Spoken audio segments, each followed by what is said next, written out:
The government's new Counter Terrorism Bill has been 2 years in the making. It's already caused some controversy by proposing a new limit on detaining terrorist suspects without charge for up to 42 days, an increase on the current 28-day limit. The minister responsible for tabling the bill before Parliament, Tony McNulty, says it was subjected to the fullest consultation at all levels before being drafted. What we've said first, we decided last June 2007, that there should be a bill, but then made a virtue of the lack of an immediate response in legislative terms to say there needs to be a bill, but we want to consult and consult as widely as possible on what may well go into that bill. And that's what we've been doing since June, and the bill that is being published today is a result of that process. So it's been a very, very thoughtful, reflective and detailed process, taking into account too the impact of any change in legislation to our communities, to the broader scope of democratic values and shared values that we have in the country. The bill proposes increased funding for specialist police forces engaged in anti-terrorist intelligence gathering, £100 million over the next 3 years, and increased financial support for local government to curb the activities of violent extremists at the community level.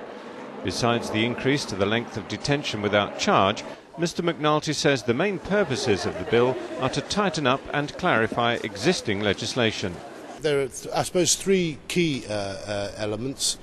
Some that just go to improve on existing legislation around data sharing, around the forfeiture of assets, around other legal elements in terms of terrorists, and really in part what you do with terrorists after they've been convicted and start to emerge again in society.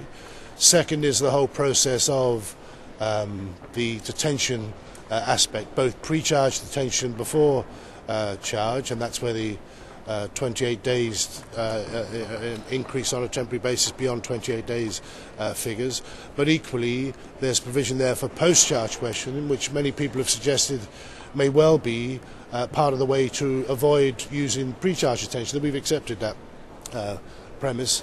And then more broadly, there are just issues around tidying up many aspects of the existing legislation.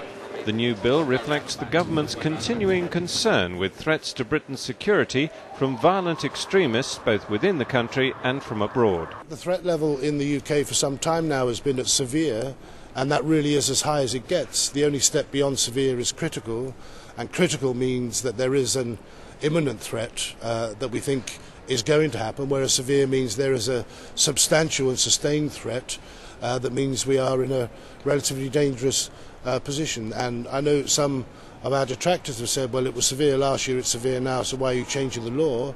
But as I say, I must emphasise that it doesn't get any higher really than severe, save for an almost imminent attack.